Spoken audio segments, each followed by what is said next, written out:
There is a particular kind of tragedy that history rarely names but endlessly repeats, the soldier born into an age that does not need him. Not the coward who avoids war, nor the fool who seeks it blindly, but the true warrior, one whose every instinct, every reflex, every deeply held value was forged for a battlefield that no longer exists or has not yet arrived. These are the soldiers born at the wrong time. They walk among us with restless eyes.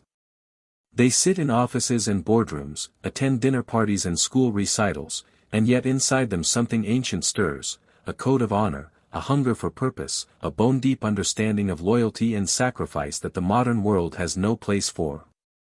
They are men and women shaped by the idea of meaningful struggle, and they find themselves stranded in an era of comfort, irony, and endless distraction. History is full of them. The Spartan warrior who survived the Persian Wars only to die quietly in his bed, surrounded by a city that had already begun to soften. The Roman centurion who lived past the age of conquest, watching empire rot from within while politicians argued in marble halls.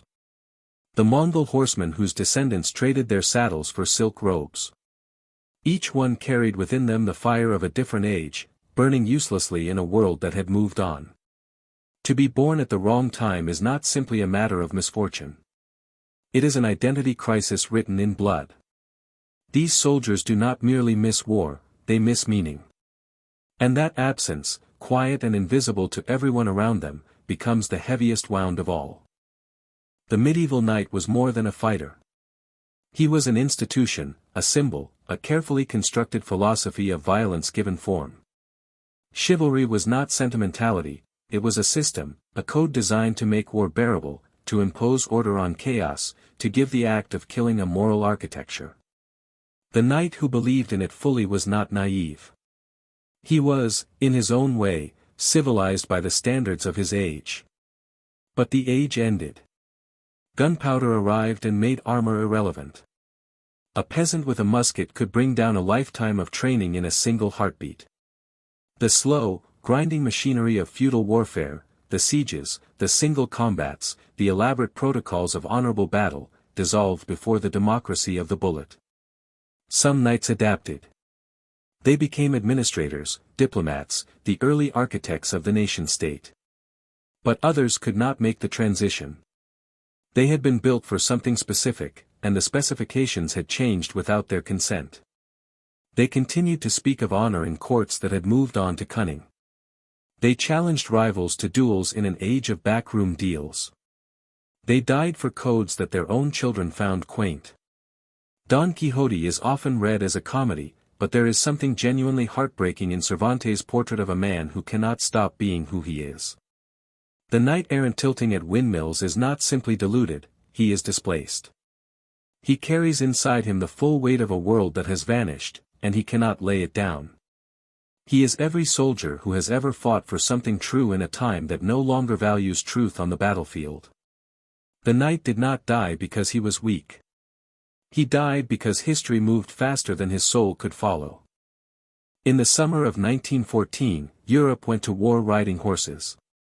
The generals who ordered those first campaigns had been trained in a different century.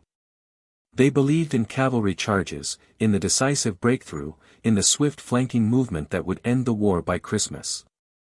They were men whose military education had been shaped by the Franco-Prussian War of 1870, by the Napoleonic campaigns, by a tradition of mobile, decisive warfare in which courage and horsemanship could still turn the tide of history. What they found instead was the trench. The machine gun. The barbed wire. The artillery barrage that could reduce a square mile of earth to smoking rubble in an afternoon. The war they had prepared for did not exist. In its place was something no one had imagined, an industrial slaughterhouse that rendered the individual soldier nearly irrelevant, a conveyor belt of death that processed human beings at a rate that made heroism meaningless. The cavalry officers who rode into that war were, in the truest sense, soldiers born at the wrong time. Their skills, horsemanship, swordsmanship, the ability to read a battlefield and react with instinct, were not merely useless. They were actively dangerous, because they came with a confidence built on the assumption that old lessons still applied. When they ordered charges across open ground into machine gun fire, they were not monsters. They were men whose entire formation had prepared them for a world that no longer existed. Their tragedy was not personal cowardice or stupidity. It was temporal dislocation, made lethal by the weight of rank and command. In 1868, Japan made a decision that was, in its own way, one of the most dramatic acts of collective will in human history.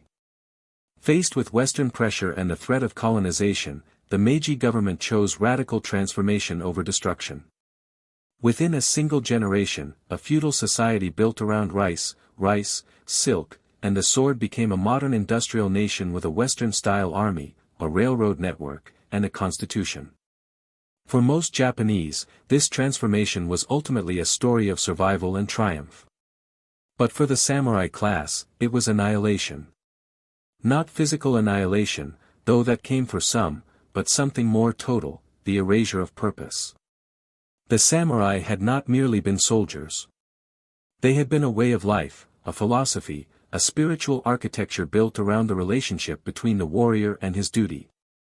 Bushido, the way of the warrior, was not a job description. It was an identity at the cellular level. When the Meiji government abolished the samurai class in the 1870s, outlawing the wearing of swords and dismantling the feudal system that had sustained them for centuries, it did not simply take away their employment.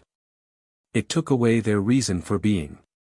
Many descended into poverty, into alcoholism, into the quiet despair of men who had been built with extraordinary precision for a role that no longer existed.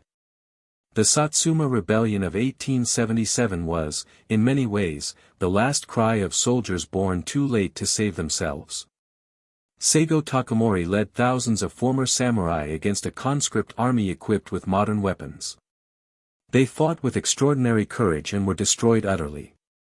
It was not a military failure. It was a funeral. When Americans remember the Vietnam War, they remember it as an American story, the protests, the trauma, the helicopters lifting off from Saigon. But there was another army in that war, largely forgotten by history, the Army of the Republic of Vietnam, the ARVN. These were South Vietnamese soldiers who fought for 2 decades, many of them with genuine skill and extraordinary bravery, only to be abandoned by their allies, defeated by their enemies, and then erased from the historical record by the victors. The ARVN soldier represents a particular form of temporal tragedy, the warrior who was on the right side of history's moral question but the wrong side of its outcome. Many of these men had believed deeply in the idea of a free South Vietnam. They had fought the Viet Cong in the Mekong Delta, held the line at Hue during the Tet Offensive, and bled across 1,000 unnamed hamlets and jungle trails. Their competence varied, as it does in any army, but their commitment was often genuine and their losses staggering. When Saigon fell in April 1975, these soldiers faced a uniquely cruel fate. Those who could not escape were sent to re-education camps, some for years, some for decades. Their service was criminalized. Their sacrifices were rewritten as crimes. They had been born into a conflict that needed them desperately and then discarded them without ceremony or acknowledgement. The world moved on. History was written by the winners. The ARVN soldier was left in a silence so complete it resembled erasure. To be forgotten is, in its way, a second death. These soldiers deserved better from time itself. In the 1980s, the United States celebrated them as freedom fighters. Ronald Reagan called them the moral equivalent of America's founding fathers. They were the Afghan Mujahideen, the mountain warriors who had broken the Soviet Union's military machine in a decade of grinding guerrilla warfare fought across some of the most inhospitable terrain on Earth. Their victory was genuine, their sacrifice enormous, their courage undeniable. Then the Cold War ended, and the cameras turned away. What happened next is one of history's most brutal examples of temporal dislocation applied to an entire people.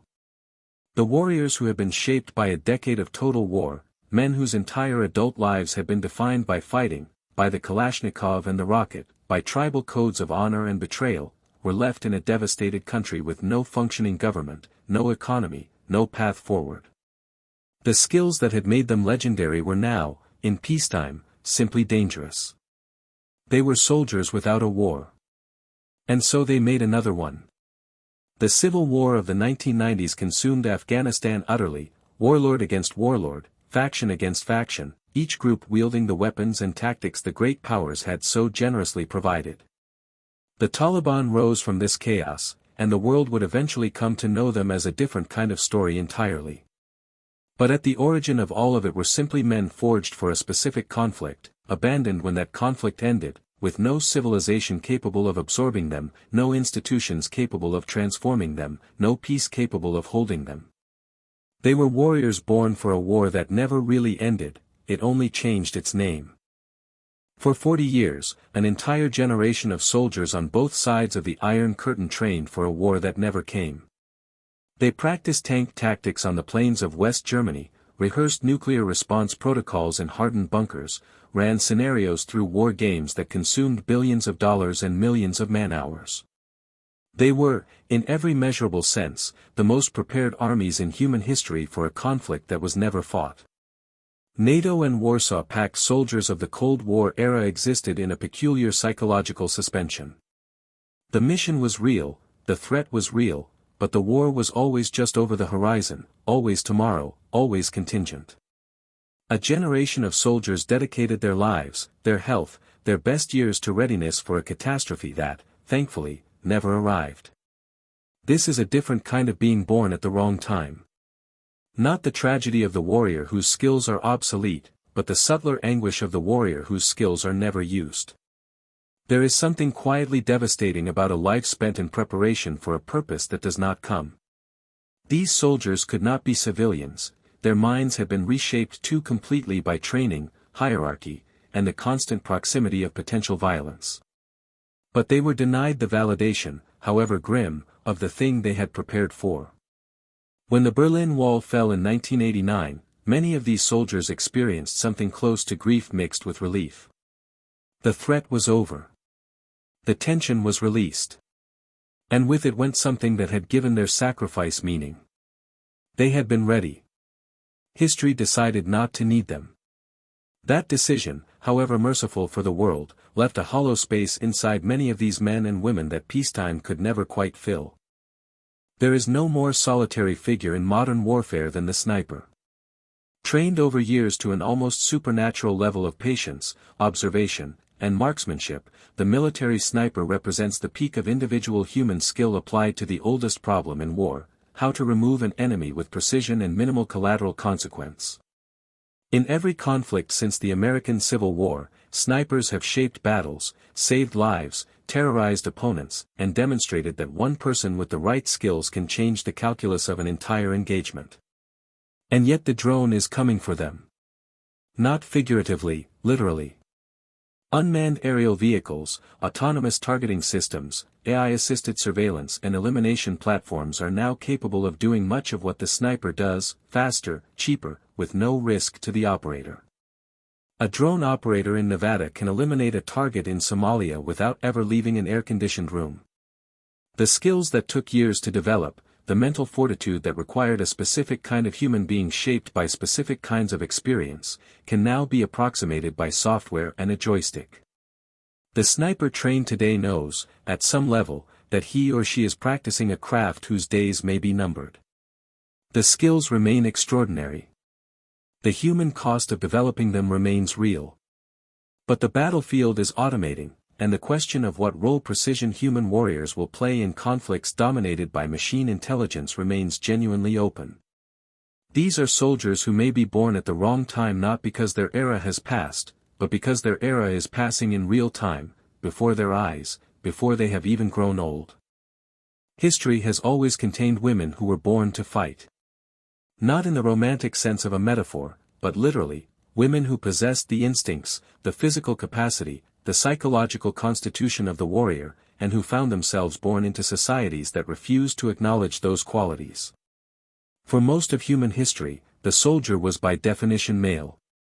This was not merely custom, it was law, doctrine, religion, and social architecture all working in concert to prevent women from occupying the one space where some of them most naturally belonged. Boudica led the Iceni against Rome in 60 AD and almost drove the legions from Britain. Joan of Arc led the French army to a series of stunning victories at the age of 17. Lozan of the Chiricahua Apache was described by Geronimo himself as a shield to her people, a woman whose battlefield instincts were unmatched. Lyudmila Pavlichenko, the Soviet sniper, recorded over 300 confirmed kills in World War II, more than almost any other sniper in the conflict. These women were not anomalies. They were expressions of a distribution that always existed but was systematically suppressed. For everyone who broke through, hundreds were kept at home, their warriors' soul domesticated or crushed by societies that had no category for them. They were born at the wrong time in the most fundamental sense, not merely in the wrong era, but into bodies that their era associated with the wrong role. The injustice was not what they suffered in war. The injustice was what they were denied, the chance to serve the purpose they were made for, in the era in which they lived. The men who built the Special Operations Forces of the mid-20th century had a very specific vision. They were creating small, elite units capable of operating deep behind enemy lines, training indigenous resistance forces, conducting sabotage and intelligence gathering, and applying violence with surgical precision where conventional armies could not go. The Special Forces soldier was not simply a more highly trained infantryman. He was a different kind of warrior, linguist, diplomat, medic, explosives expert, and killer, all in one package. This vision worked brilliantly in certain contexts, and proved deeply frustrating in others. The Special Forces soldier was designed for the Cold War's shadow conflicts, for the jungles and mountains where America's conventional military could not operate effectively. But in the post-9/11 era, these same soldiers were increasingly asked to do something their training never fully prepared them for: nation building, governance assistance, development projects, winning hearts and minds across cultural chasms that no amount of cross-cultural training could fully bridge. Many Special Forces veterans of the Afghan and Iraq wars describe a specific kind of exhaustion, not the exhaustion of fighting, which they were trained to endure, but the exhaustion of being asked to solve political and cultural problems with military tools. They were warriors of extraordinary capability deployed against problems that required economists, anthropologists, and historians. They were the right soldiers in the wrong role, which is another version of the same old tragedy. Being born at the wrong time is sometimes not about the era. It is about the gap between what you were made for and what you are asked to do. What happens inside a person who was built for a purpose their time does not require? The psychology of the misplaced warrior is not well understood by mainstream mental health culture, which tends to treat military trauma almost exclusively through the lens of what was done to soldiers, rather than the quieter grief of what was not done at all, the purpose denied, the meaning withheld, the identity left without context. Veterans consistently report that the hardest part of leaving military service is not the memories of combat. It is the loss of clarity. In the military, purpose is given. The mission is defined. The team is real and the loyalty is total. Back in civilian life, everything blurs. The stakes feel artificial. The hierarchies feel arbitrary. The loyalties feel shallow. This is the psychological signature of the misplaced warrior, not simply post-traumatic stress, but what might be called post-purposeful emptiness.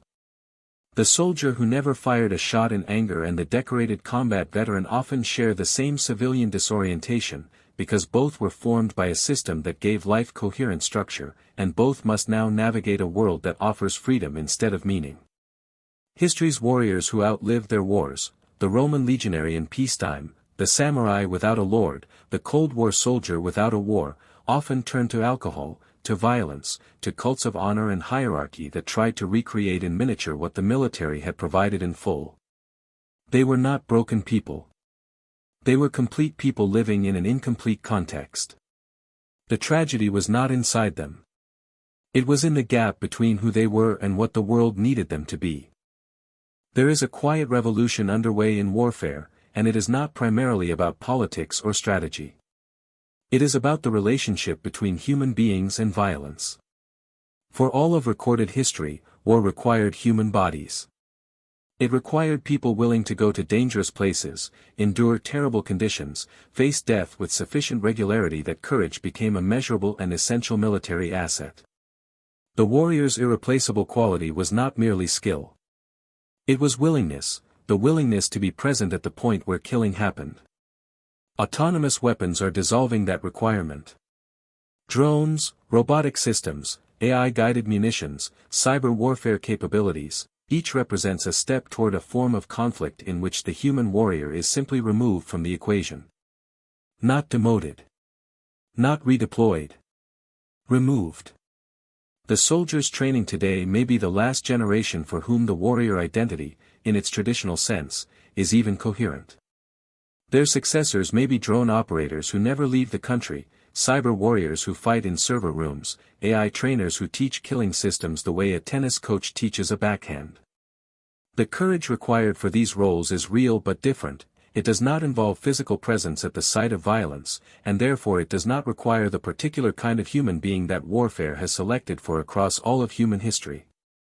Every generation of soldier faces the fear that technology will make them obsolete. But this generation may be the first for whom that fear is not rhetorical. The soldiers of tomorrow may find that history has not merely moved past them, it has moved past the very idea of them, the human warrior as the irreducible unit of organized violence. That is perhaps the final and most complete form of being born at the wrong time. There is a particular category of soldier who falls through every crack in society's system of recognition, not the celebrated hero who came home to parades, not the traumatized veteran whose suffering eventually found a name and a treatment, but the soldier who served faithfully, was never thanked, and quietly disappeared into civilian life carrying something no one around them could see. These are the soldiers of forgotten wars, unpopular wars, wars that ended inconclusively or in defeat.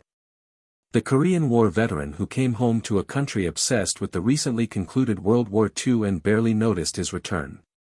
The Gulf War veteran whose conflict lasted 100 hours and whose psychological wounds were dismissed as too brief to be real.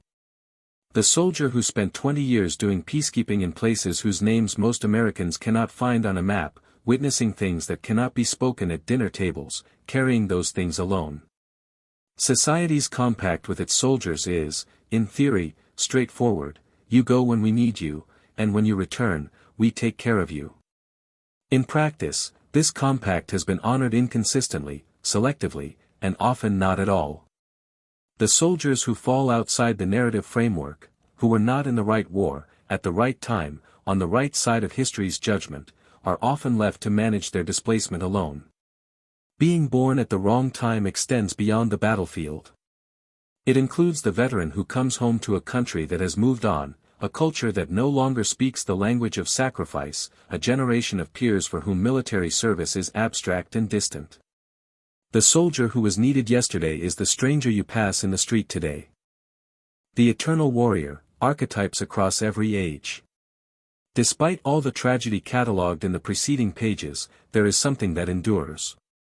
The warrior archetype, the person shaped by discipline, loyalty, physical courage, and willingness to sacrifice for something larger than the self, does not disappear when history changes the context. It transforms. It finds new expressions.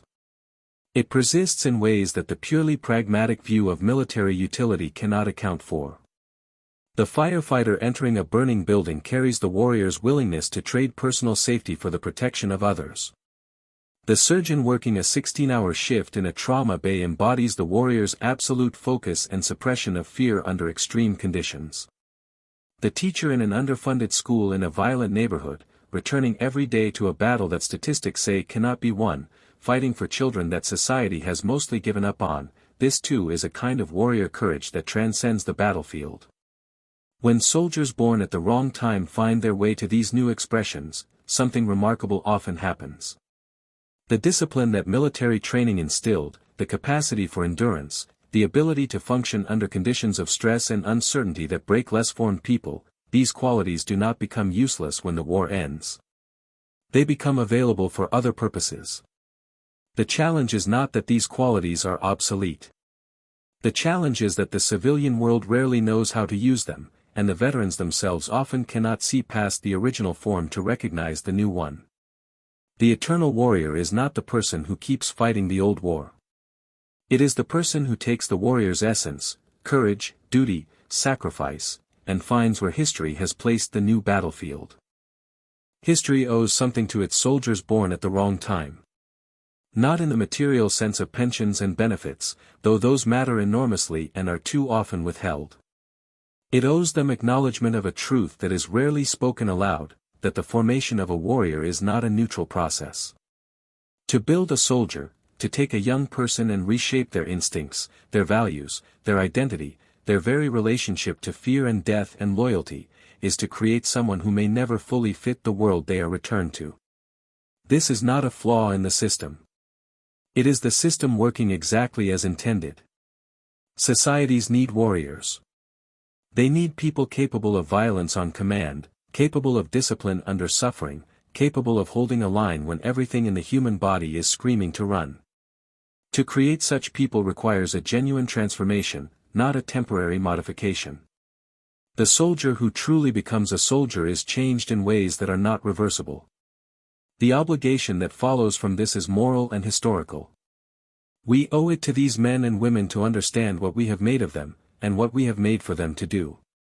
When we send soldiers to wars that we cannot justify, or abandon veterans to poverty and indifference, or celebrate the warrior in recruitment posters while ignoring the veteran in the checkout line, we are failing the most basic test of the compact between a society and its defenders. The soldiers born at the wrong time are not anomalies. They are the truest mirror of what their societies valued and then forgot. In their restlessness, their displacement, their quiet and often unwitnessed grief, they carry the cost of choices that their nations made and their people have since preferred not to remember. They are the debt that history writes in flesh, and leaves unpaid.